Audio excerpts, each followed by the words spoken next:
Good morning.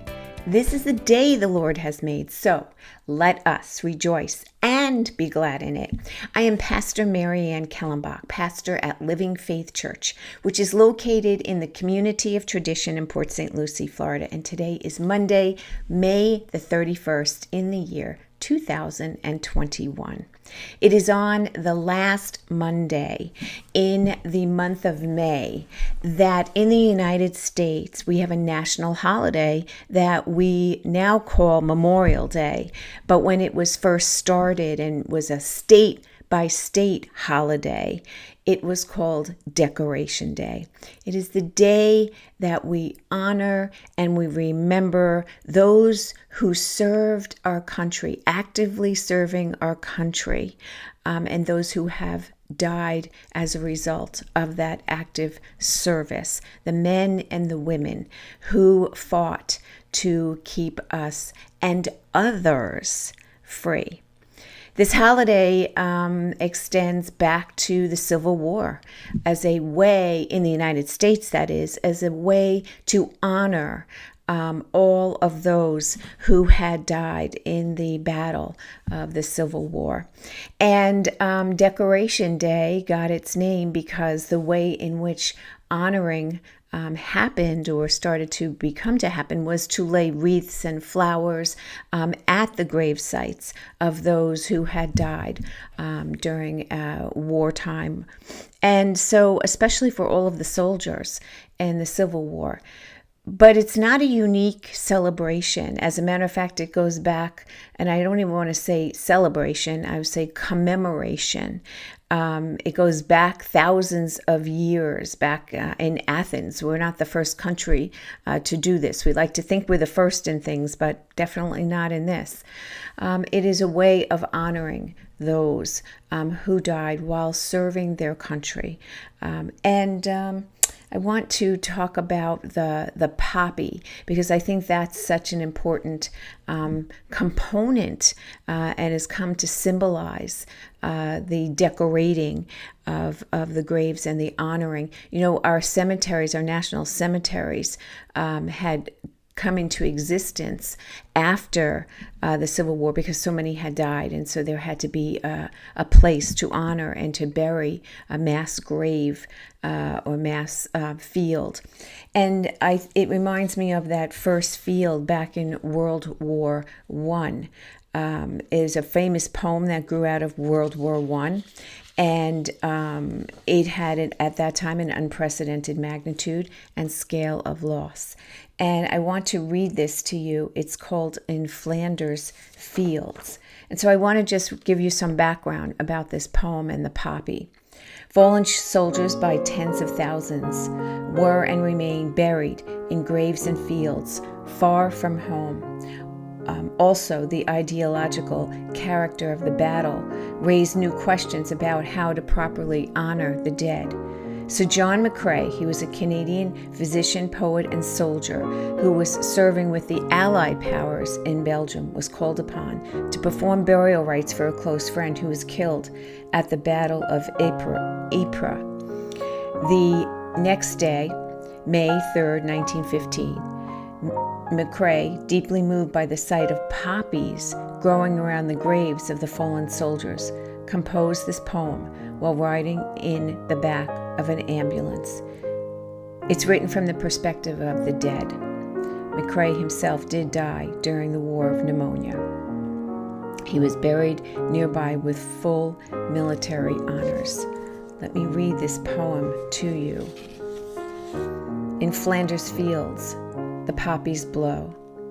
Between the crosses, row on row, that mark our place, and in the sky the larks still bravely singing fly, scarce heard among the guns below. We are the dead.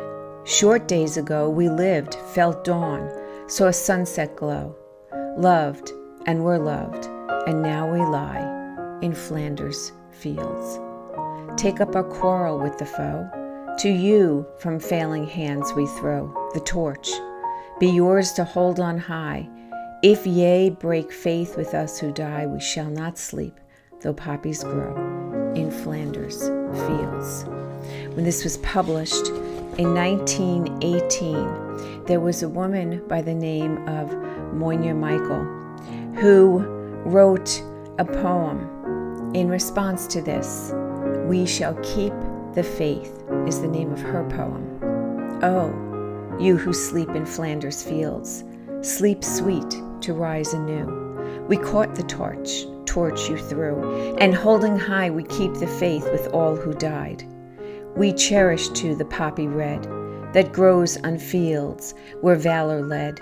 It seems to signal to the skies the blood of heroes never dies, but lends a luster to the red of the flowers that blooms above the dead in Flanders fields. And now the torch and poppy red we wear in honor of our dead.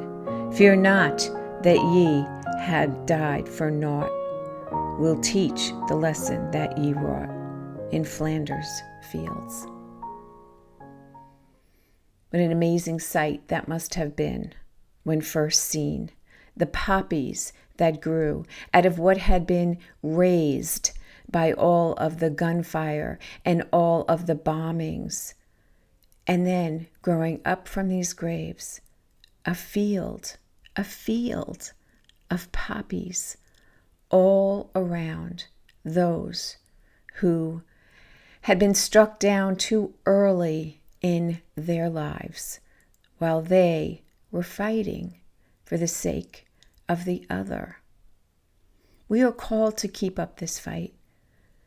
Not perhaps maybe with guns, at times if guns are needed, yes, but we're called to keep up this being the voice for the sake of the other. And I am not advocating, I don't want anybody to think that I'm advocating taking up arms. No, what I'm saying is we need to be the voice for the one who cannot be heard, for the marginalized. But more importantly, where the marginalized can be heard, we must give them that platform in which they can speak. And here's the difficult thing for us, especially as Christians.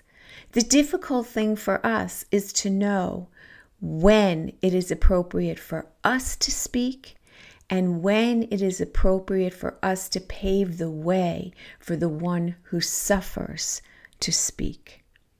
Many times we get in the way and we do the speaking, when what we really need to do is allow the one who has the voice and can speak be given the platform to do so.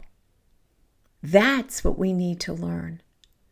We need to learn to speak up when another is not being heard or cannot be heard for whatever reason. More importantly, we need to know when to clear the way and raise up the one who is able to speak. As Christians on this day, may we remember those who fought for the sake of the other, for generations to come, for those who gave voice, for those when no other action was able to be taken, for those that did not stay silent. Let us on this day remember those who bravely gave their lives for the sake of the other, and may we also continue, as they have asked us to do, to carry the torch that may look different than the battlefield, that the torch may be our very voice that will not keep silent any longer for the sake of the other. Blessings to you on this Memorial Day, on this Decoration Day, when we honor and we remember those who gave their life for the sake of the other. Amen. And I will see you tomorrow.